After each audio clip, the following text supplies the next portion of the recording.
A young man lived with his father and mother. "Son," the old man said to the young man one day, "you are our only child.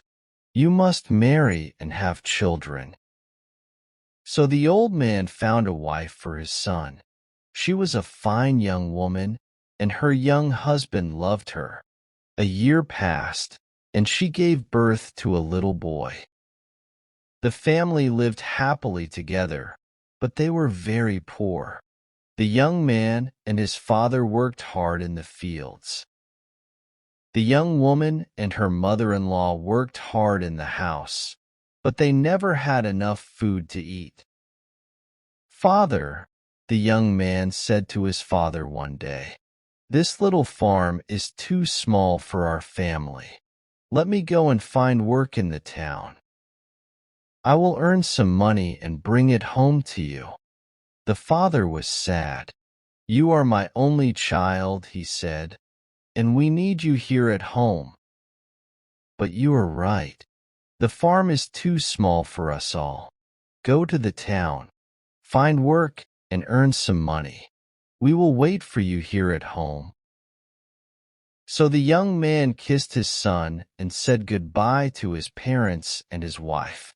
He began the long journey to the town. He traveled for 2 days, and at last he came to the town. He stopped at the first big house and knocked on the door. A man opened it. "Is there work for me here?" the young man asked. "No, my friend," the man said. The young man walked on. He went to many houses and knocked on many doors. His question was always the same. "Do you have work for me here?" he said. The answer was always the same, too. "No," everyone said. "There is no work for you here." The young man was tired now and very hungry. "What can I do?" he thought. "I must find work soon, or I will die." At last he came to a monastery.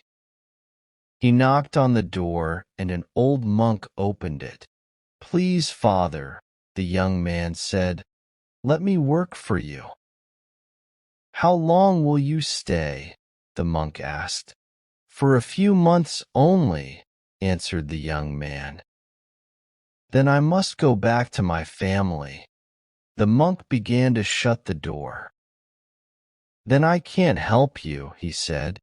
"If you work for us, you must promise to stay for a long, long time.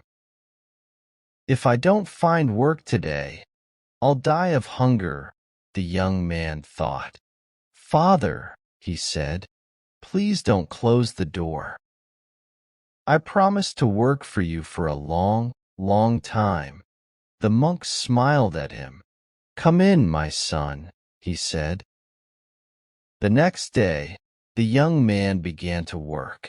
The work was not difficult. The monks were kind to him. The young man worked hard for them, and they were pleased with him. A month passed.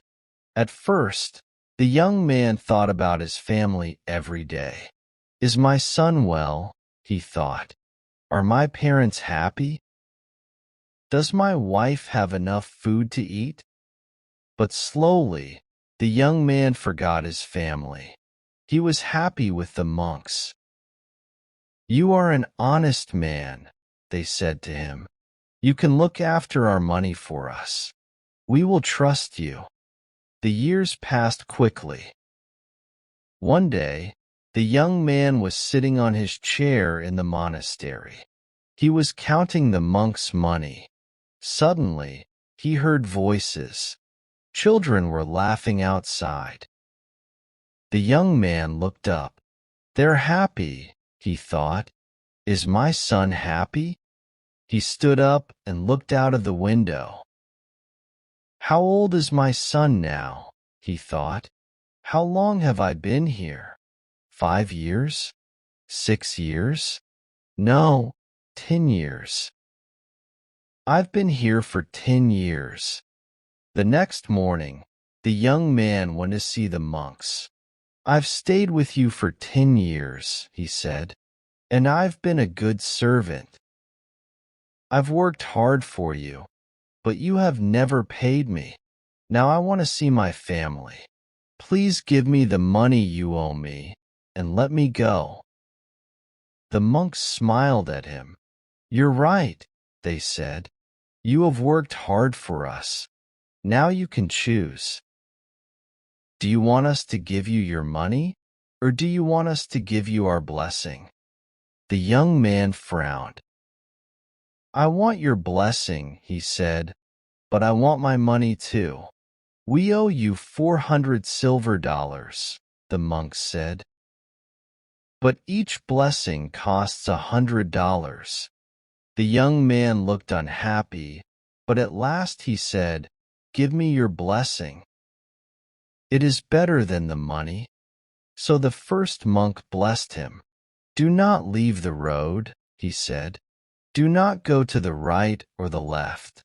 Only go straight on." The second monk blessed him. "Soon you will be a guest," he said. "Obey your host. Take what he gives you." Then the third monk blessed him. "Do not be angry," he said.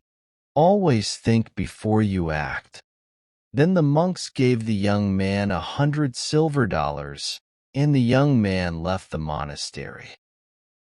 Soon, he met two men. They were walking along the road together. "Walk with us," they said. "We'll talk together, and our journey will be more interesting."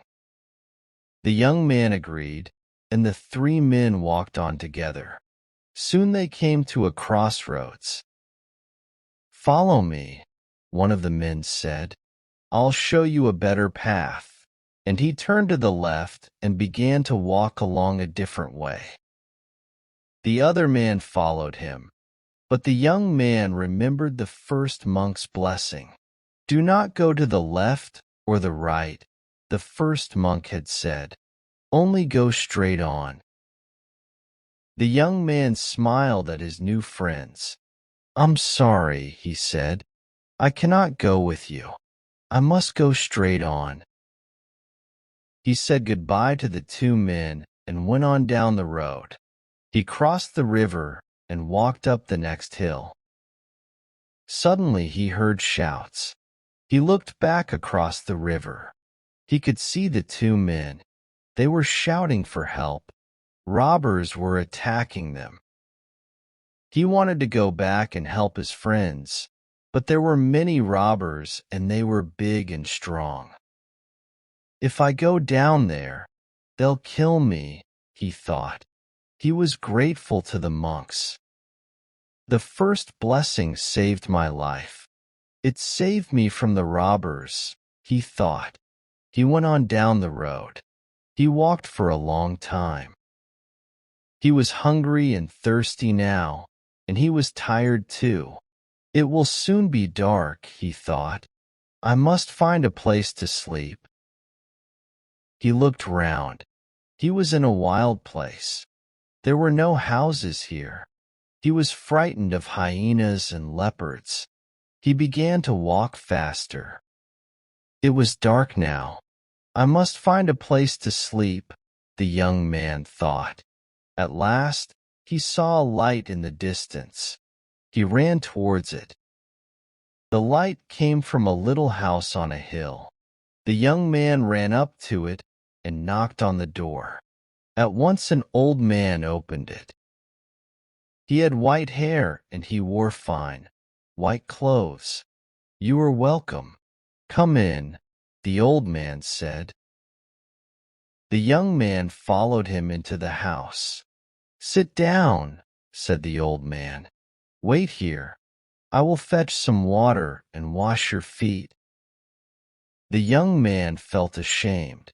"I can't let this noble old man wash my feet," he thought. The old man went away to fetch the water. Soon he came back. The young man wanted to take the water out of his hands. He wanted to wash the old man's feet, but then he remembered the monk's second blessing. "Obey your host," the second monk had said. Take what he gives you." So the young man sat down, and the old man washed his feet. Then the old man clapped his hands, and a young girl came into the room. She was carrying a dish of delicious food. "Feed our guest," the old man said to the girl. The girl did not move, and the young man saw that she was blind. The old man pushed her towards the young man. "Feed him," he said again. So the girl fed the young man, and he ate well. Then he lay down to rest, and he slept all night. He woke up early in the morning. "Thank you," he said to his host. "You have been very kind to me, but now I must go on." The sun was up now, and the young man could see his host clearly. The old man did not look fine and noble now. Teeth were long and white and sharp. His eyes were small and cruel. "Is he a man or is he an ogre?" the young man thought. "You're lucky," the old man said. "You didn't refuse my hospitality. I wanted to wash your feet, and you accepted. I gave you food, and you ate it. Many people have come to my house. They didn't let me wash their feet, and they didn't accept my food. I killed them all." He pointed to the ground. "Their bodies are under your feet," he said. The young man was very frightened. "But the girl, the blind girl," he said. "Why didn't you kill her?" The old man laughed. "I took her eyes," he said. "I made her blind, and now she is my servant." "I must go," the young man thought. "I must get away from this terrible man. He is mad. Thank you, goodbye. Thank you. God bless you," he said quickly, and he began to walk away. But the old man called him back. "Wait," he said. "I have something for you." He went back into his house and came out again. He was carrying a sack. "Take it," he said. The young man took the sack and ran away down the road. The sack was very heavy. At last he stopped under a tree and opened it. "Dollars," he said. "Silver dollars." He tried to count them, but he couldn't. There were too many of them. "The monks saved my life again," he thought, "and their second blessing has made me rich too." He went on quickly down the road. "My dear parents and my wife will be very happy," he thought. "I can look after them well now." He walked for a long time. The sun was high in the sky, and he was hot and tired, but he knew this road well. He knew the trees and the rocks and the little streams. He was nearly home. He came to a church by the side of the road. A crowd was standing there. They were watching an old man and a boy. The man and the boy were fighting. The young man felt very angry. "What a wicked boy," he thought. "He is showing no respect to that poor old man." He wanted to run up to the boy and beat him with his stick, but then he remembered the monk's third blessing. "Do not be angry," they had said. "Always think before you act." He turned to the woman next to him. "What's happening?" he said. "Who is this old man and this boy? Why are they fighting?" "It's a sad story," the woman said. "These people are very poor. The old man is the boy's grandfather. 10 years ago his son left him because he wanted to find work in the town. The old man had no one to help him. He has been very unhappy. He wanted to kill himself. His grandson is trying to stop him." Tears came into the young man's eyes. "Oh, my father! Oh, my child!" he shouted. He pushed his way through the crowd. He took the young boy's arm and looked into his eyes. "My son," he said. The old man had fallen to the ground. The young man helped him to stand again. "Father," he said. The old man looked at him. "Is it really you?" he said. "Have you really come home again?" "Yes, father," the young man said, "and I'll never leave you again." The young man went to his house with his father and his son. His mother and his wife kissed him, but then they began to cry. "You have come home only to die," they said.